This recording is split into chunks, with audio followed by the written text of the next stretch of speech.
This is a video on how to start up and shut down your MA when you're portable.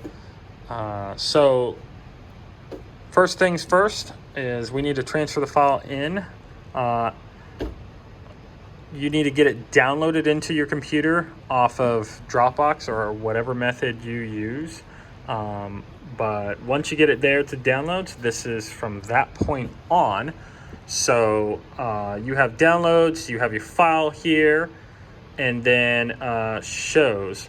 So if you take this file and you drag it into shows, then your file is in here. Let's see, where's it at?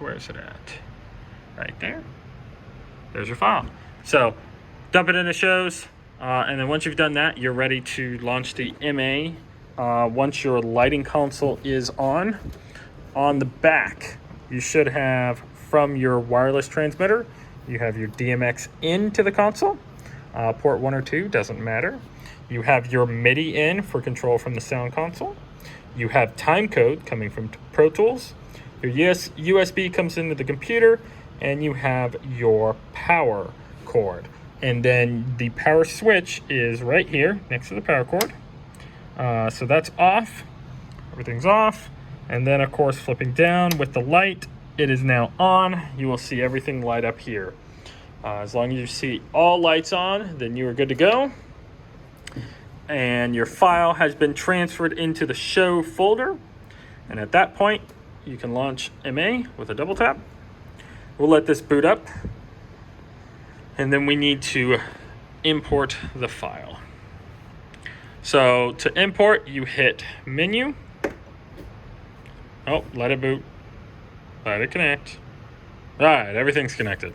You want to make sure you start seeing things. All right, menu. You want backup. You want load. And then from here, you want to select your show, which should be at the top. In this case, we're going Easter weekend of 2023. We're going to hit load. And as it loads, you'll see that there is a startup and there is a shutdown. And for some campuses, we may have a fun party mode.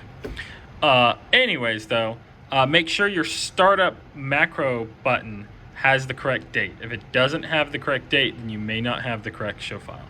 So, but to start everything up, you hit startup. Lights will configure themselves how they need to be, and then it will launch in the first sequence, and you have this layout, which we will go over in another video. As for shutdown, the same thing is quite simple. You go up to the startup shutdown button in the top right, you tap that, and then you tap shutdown. It will shut down automatically in 10 seconds, or you can hit OK, or you can hit please. In this case, we'll hit OK. And there you go, MA shutdown. So that is both startup and shutdown.